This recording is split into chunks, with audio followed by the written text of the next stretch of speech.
Hey guys, I'm Hannah Reynolds, and this is my intercultural speech, and the person I interviewed is Jose Soriano. He is from Venezuela. He is 19 years old, and he is a sophomore here at Campbellsville.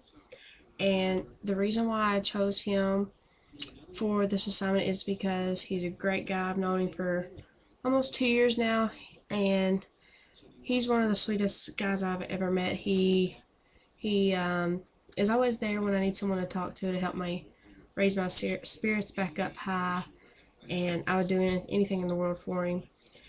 And as I was telling him what I had to do, I asked him some questions, and of course he responded with questions to them and our answers to them. And some of the topics I'm going to talk about is family, education systems, and just lifestyles in general and how they differ from us in the U.S.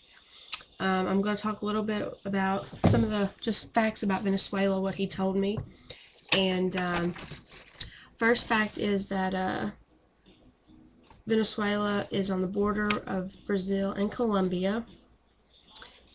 Venezuela always has warm climate, and most of the population is from a Spanish descent, which means the official language is Spanish speaking. Most Venezuelans are Roman Catholic, and the important occasions are baptism and first communion. Another interesting fact is that Venezuela's major holiday is Independence Day, which is celebrated on April 19th.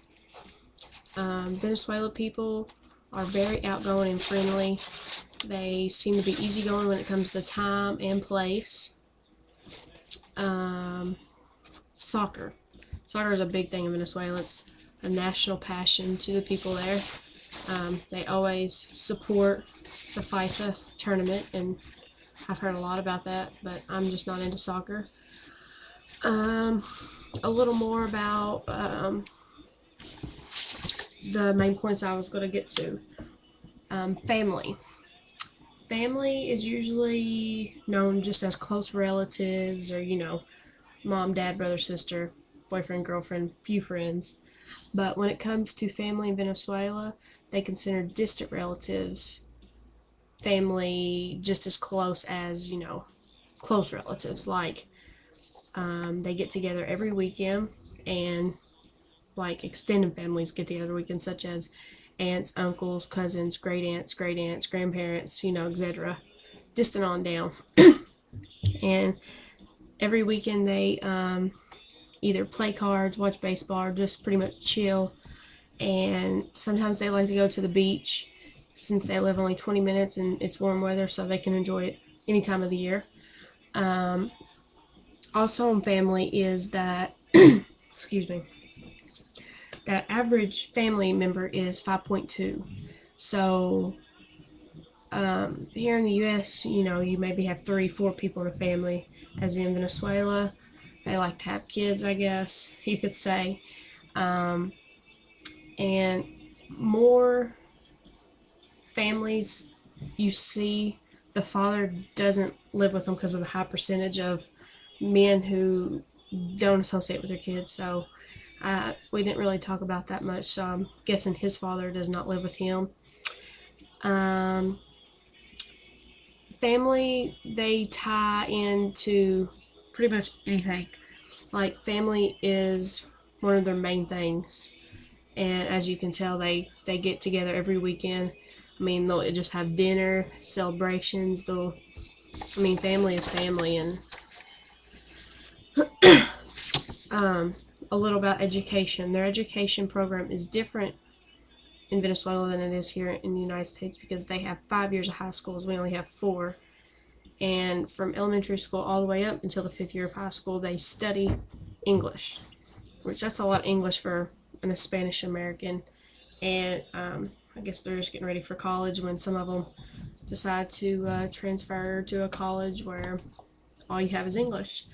They also do not get to choose the courses they would like to take, as here in the United States, pretty much the students make out their schedules, and that would be hard for me because there's some classes I definitely wouldn't want to be in.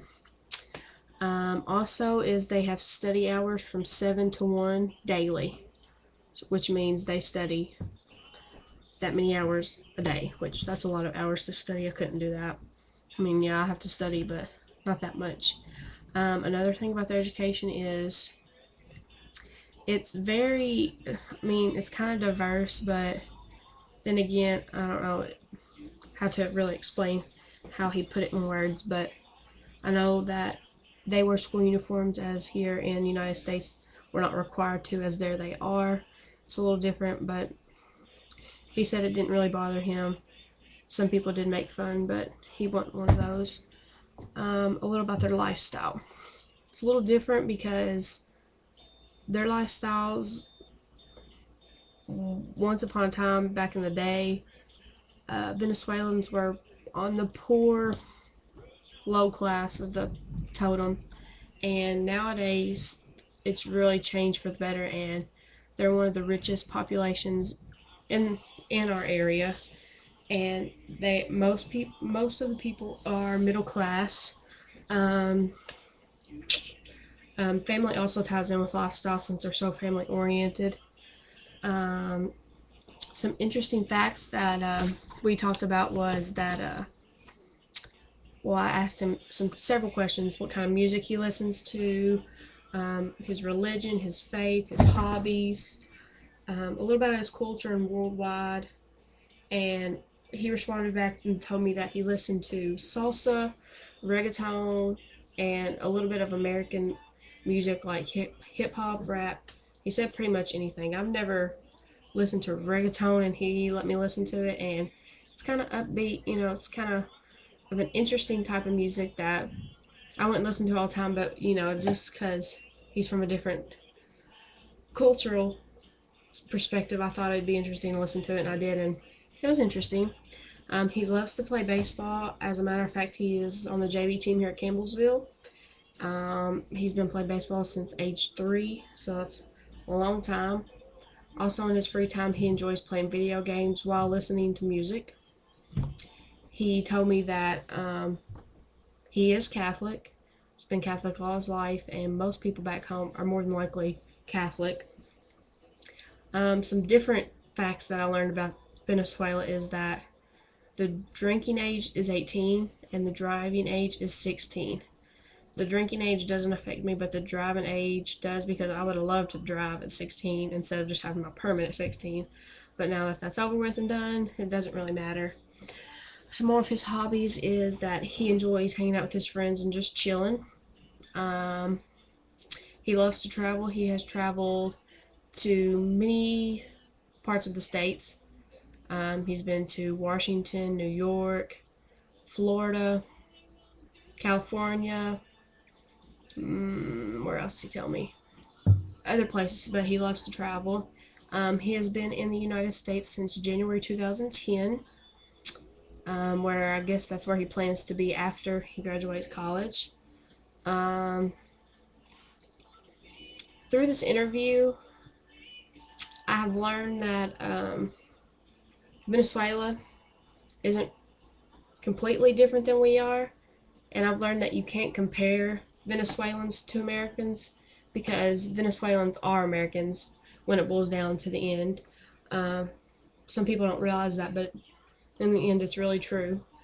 It's interesting to know that just because we think we're different, then again we're really not, because they're the same people as we, other than they have a different skin color and they talk a different language. They're still the same people. God pretty much made us all equal, just different in heart. And I hope y'all enjoy my speech, so thank you.